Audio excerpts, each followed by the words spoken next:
Hi everyone, David here from daviddumaiaudio.com, and in this video, I want to talk to you about reference sound effects.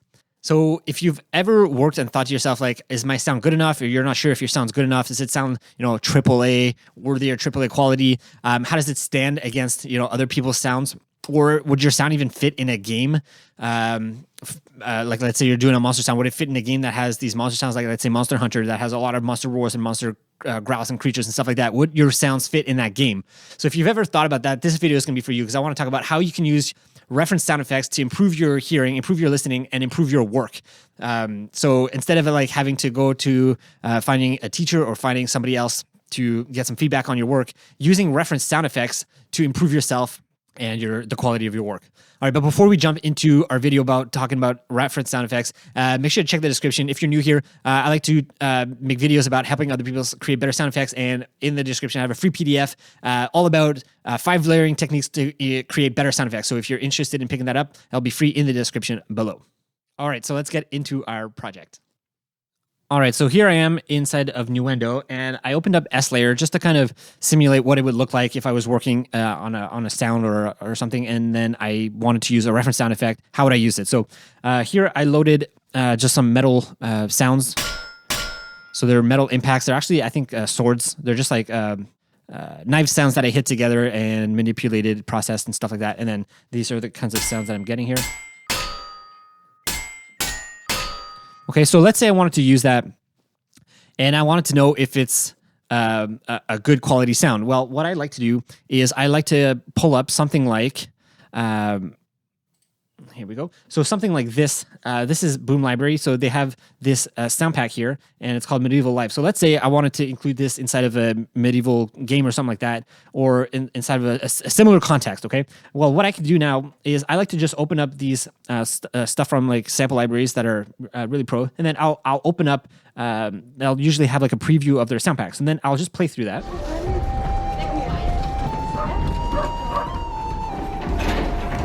Okay, so you have that. Now what I can do is, using this context, I can then play my sound and see if it would fit in this context. So now I can play it, and now I can play on my keyboard.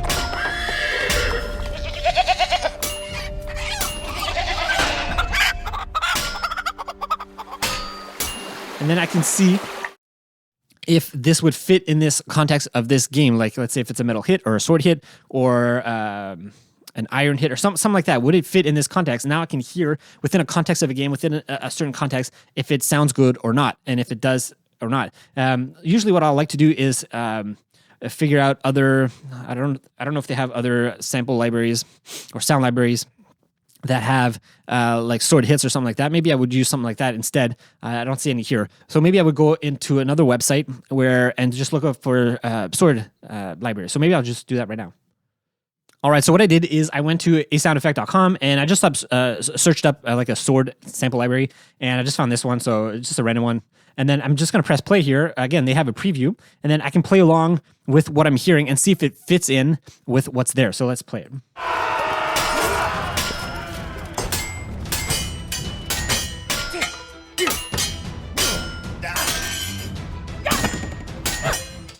Right, and now I have a better idea of whether my sound is good enough. Of course, I'm not trying to put it directly into a game or like worldize it. I'm not putting in reverb or anything like that.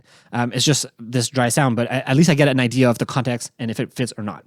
Okay. Another thing I like to do is actually put it into a game. So I just pulled up this like random game here on this just Age of Empires game. So if I just play it now, again, now you hear an actual pro game, and now I can just like play my sound and see if it would fit in the context of the game. So again, it's all about putting the sounds in the context of how it could be used or how it would be used. So this is one way that I like to use reference sound effects whenever I'm working. All right, so the second way that I like to use reference sound effects is not so direct as the one I was just showing, but basically I just like to go onto stuff like Boom Library or even stuff like SoundMorph. So here we have SoundMorph. I can just click on their sound packs, or just a sound effect and then go through like whatever sound packs. Let's say I'm creating a certain sound library, or I have a certain sound for a video game that I need to make. Let's say I have a water sound like right here. Let's say they have this water sound pack. Okay, so let's say I need to make this water sounds for my game. Well, now what I can do is I can just play through some of their previews.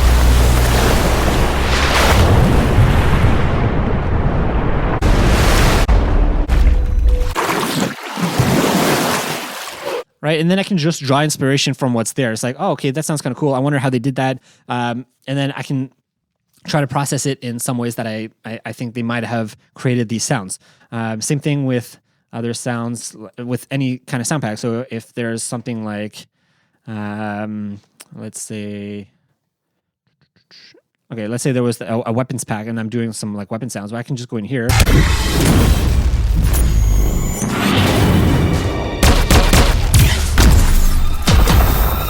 Right, so now I can listen to those sounds, listen to how wide or narrow they are, listen to how they are panned or whatever, listen to what makes up the sound, and then I can compare. I can draw inspiration from that. Like, oh, I really like this type of sound. It sounds like this combination of synth and then maybe like a kick or something, or it sounds like some hitting like wood or something like that, and then with a synth or something like that, right? So I can draw inspiration and kind of maybe think about how they might have created it, and then I can go back and then kind of reverse engineer or do it my own way. So kind of drawing inspiration from it. So obviously I'm not copying it, nor am I suggesting that anybody should copy any of these sounds. But what I am suggesting is that you should model it. If there's something that you do like, try to recreate it, but in your own way, and just model what you hear and then try to recreate it so that you make it your own way and it becomes your own sound. So this is another way that I like to use reference sound effects.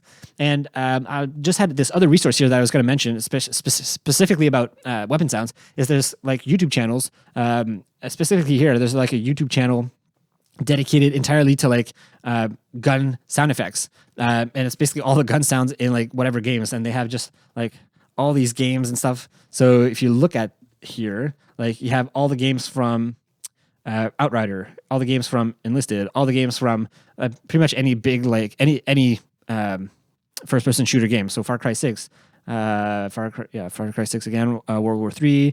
There's like Halo, there's like Apex Legends, Call of Duty, right? So any of these big games, and then you can just go in, and then all it is this guy just shoots all the weapons and does all of the animations and sounds for these guns, which is really cool because then you can like listen to them, analyze them, and then compare them in your own work if this is the kind of stuff you're doing. So look for kind of these types of channels that are out there, and then it's just a really good resource for creating sound effects and just being inspired and using these reference sounds. All right, so I think that's it for this video. So I hope you found it useful and valuable and insightful, and that you can actually take some of what you learned in here and actually use it in your own work to reference your own sounds. And hopefully it improves the quality of your sounds and inspires you to create better sound effects. So that was the whole point of this video. I've had a lot of questions from students asking me about, using reference sounds and stuff like that. So hopefully this helps out. And just a reminder before we go, to grab that free little PDF that I put together of how 5 layering techniques for creating better sound effects. So that'll be in the description. All right, so that's it for now. Thanks so much for watching, and I'll see you in the next video. Bye.